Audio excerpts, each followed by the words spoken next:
Every piece of negative feedback about this store is just a reminder for me to place another order.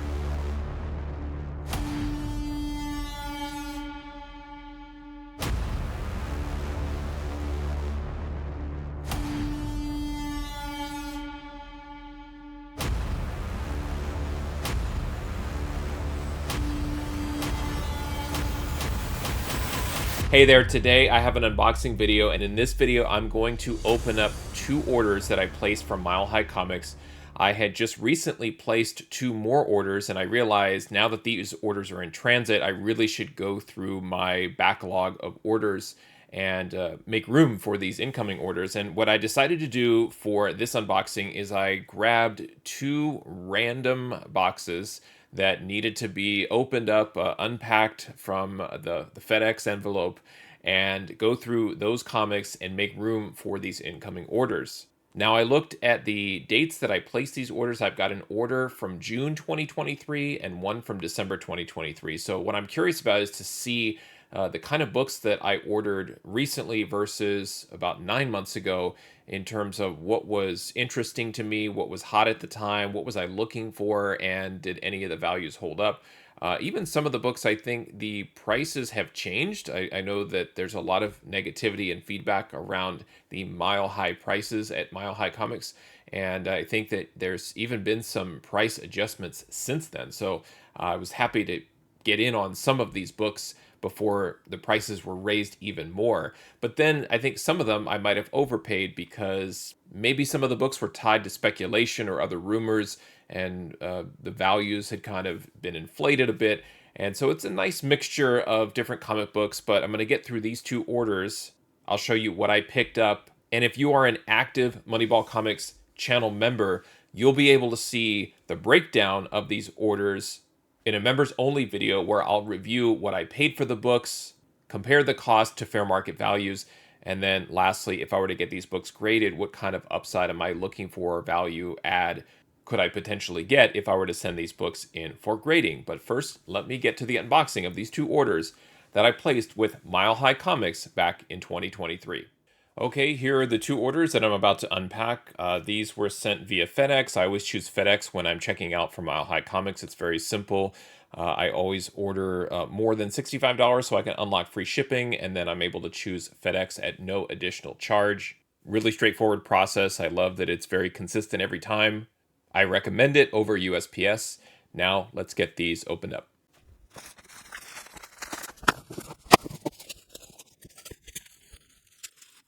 All right, nice and easy. Let's take a look at the books. It's about 15 comic books in total across these two orders. And let's see which books I picked up.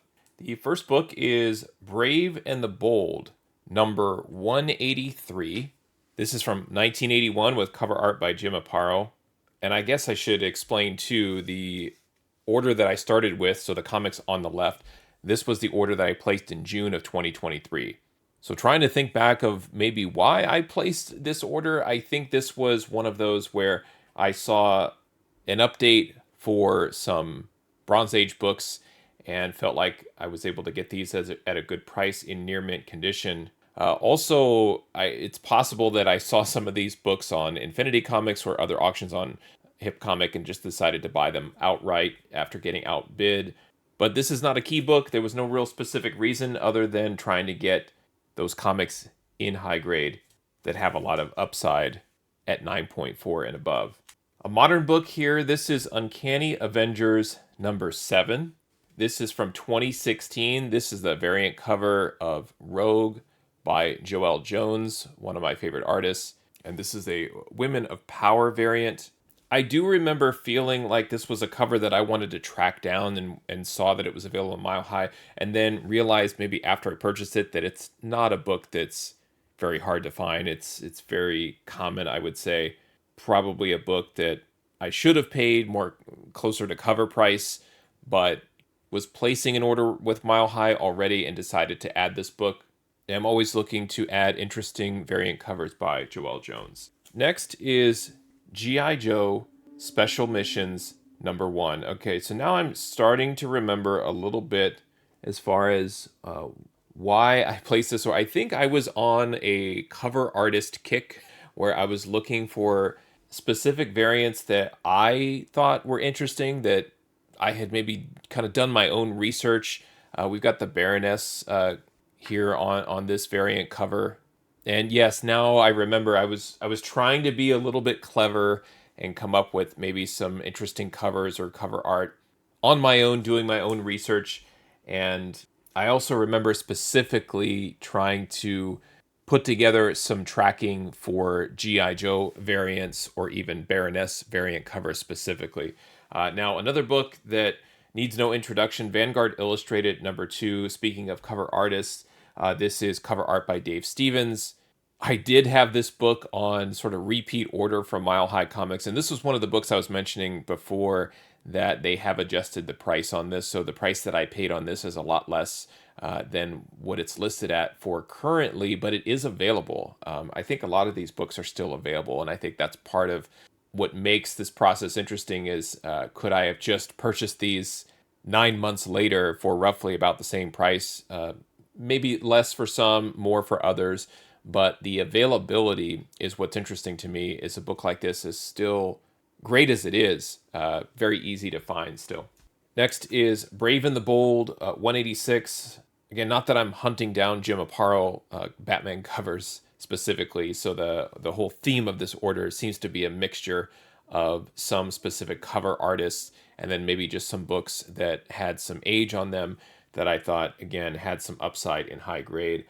Really interesting pink magenta-ish background, so we'll have to see how this one grades out.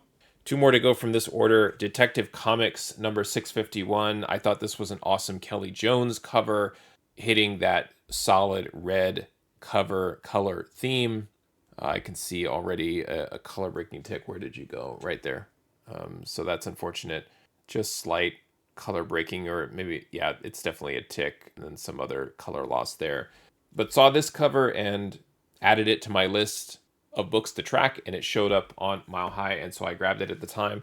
And then the last one, this one was around the time that the Secret Invasion show on Disney Plus came out.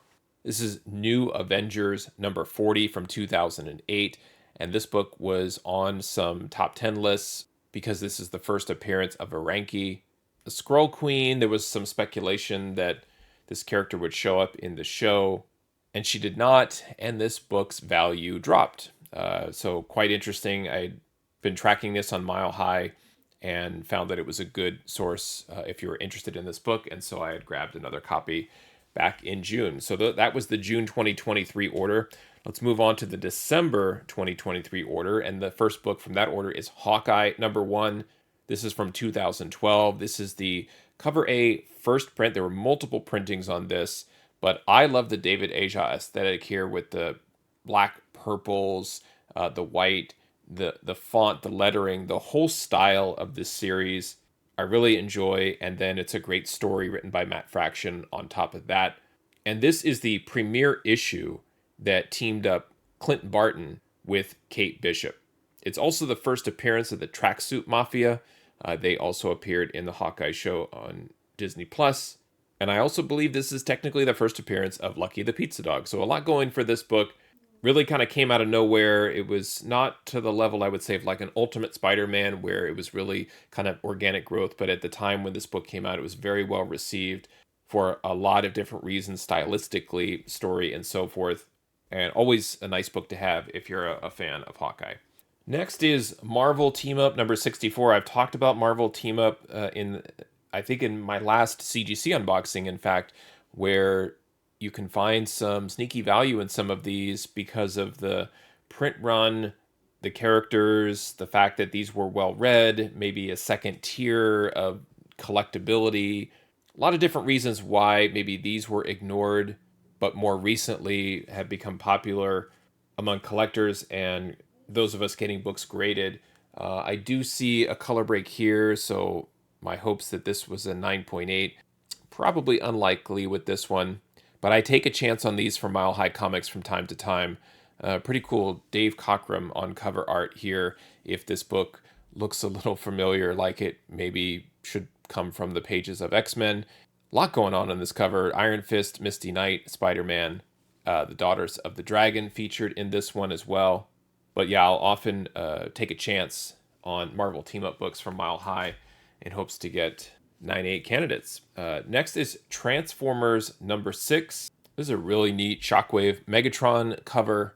I continue to buy these to kind of replace my original run of Transformers that I read over and over. I studied, and I'm trying to get high grade collectible copies to go along with my reader copies.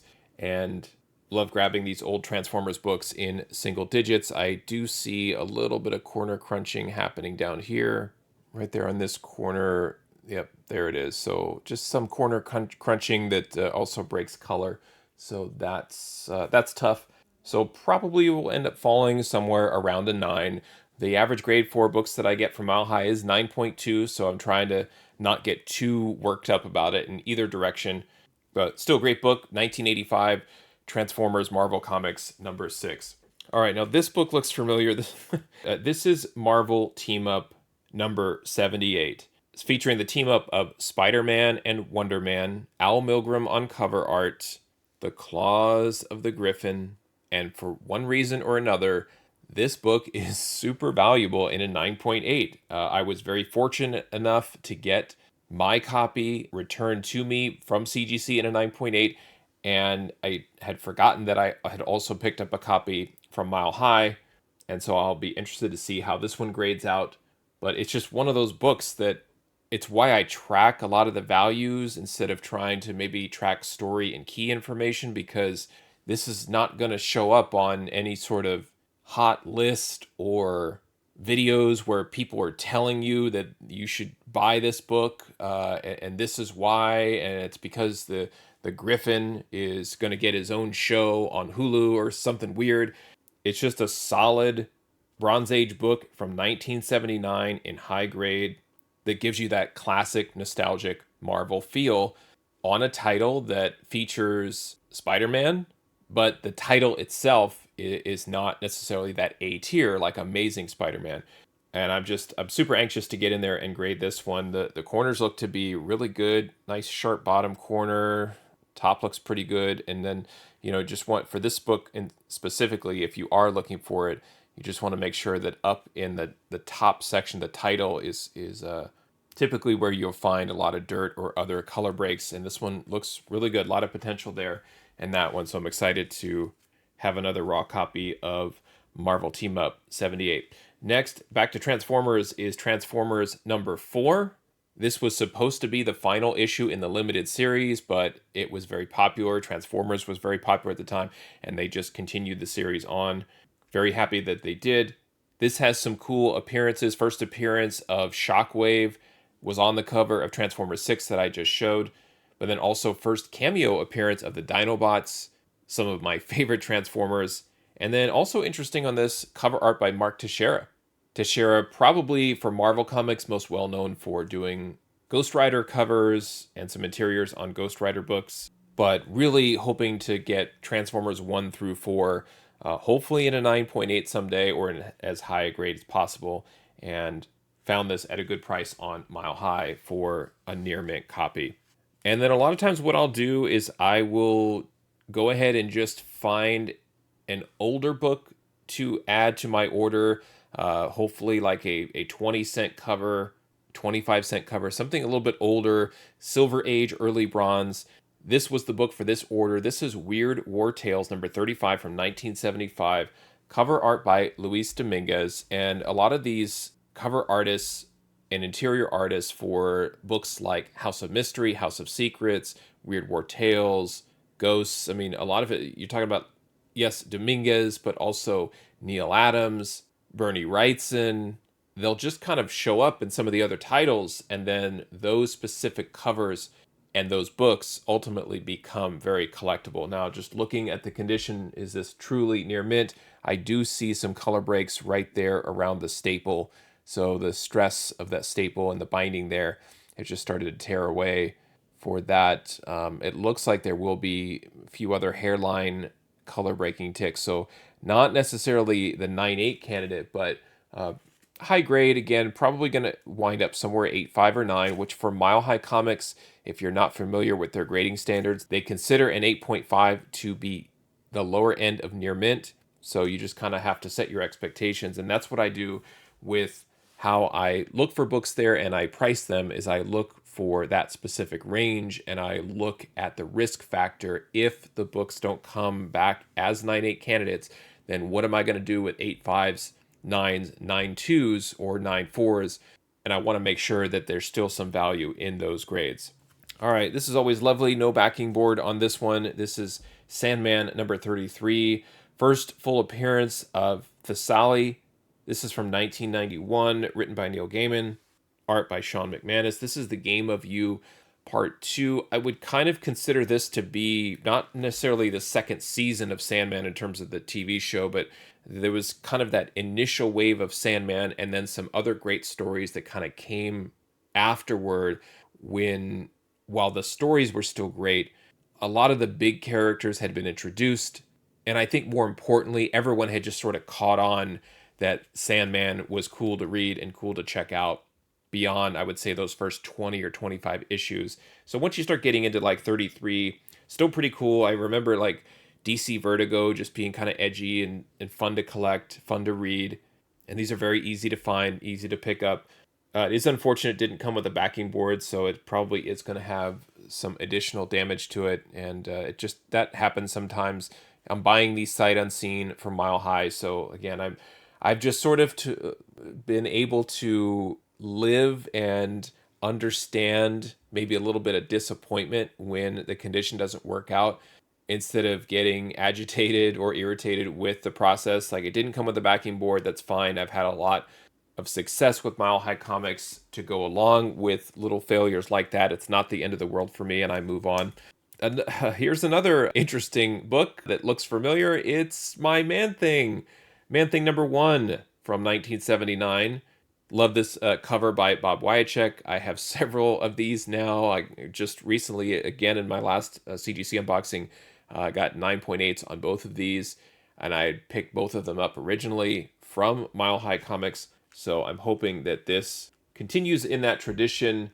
And yeah, once again, just quickly going up and down the spine. It's clearly miswrapped, but it kind of helps protect the book from some of those color breaking ticks. There is something right there under the bag, so I'll have to take a look and see how bad that is. And then the corner's pretty good, not too bad. A little bit of color loss right there in that corner, but certainly could be yet another 9.8 candidate. Can't get enough of Man Thing. And then the last book, an independent story. This is Black Hammer number 1. Jeff Lemire always putting out great stories, great creative team on this. There's a whole Black Hammer universe within the Dark Horse Comics space. And I have not read this, but I've heard really good things about this story and wanted to secure kind of the very first Black Hammer issue. Cover A, and as I've said, if you're trying to collect a story, speculate on stories getting optioned, showing up on Netflix or other streaming services, kind of fall back to cover A. So this is that first issue of Black Hammer and the Black Hammer universe. Can't go wrong with Jeff Lemire. All right, so pretty good books. 15 all in total. Might be 16 actually. Not that I was counting during the unboxing, but I would say a strange mixture of books, but not to me. These are exactly the kind of comics that I look for. They're exactly the kind of comics that I pick up from Mile High Comics. They're not big, bold, super high mega keys. They're just kind of right in my wheelhouse. Maybe they're surrounding keys, books that could be pressed, books that get passed up on because folks don't understand that there's also a coupon to go along with the price. A lot of reasons why I collect these, but very happy to add all of these and happy that I placed these orders when I did. And I think what's interesting too is these 2 orders I placed before my current process. My current process, I'm not sure what iteration I'm on, 5.0, 6.0, 10.0, but my current iteration of really the theme of it is making decisions, like making sure that I don't leave these books in piles, I don't put them in back issue bins where I'll get to them later, but that I grade the books, I catalog them, and I make decisions about what I'm going to do with them in the moment. Do I want to send them out for cleaning and pressing and grading for an additional investment? Do I think it's worthwhile to do so? Do I want to consider maybe creating a listing to sell them? Do I want to move them in my PC?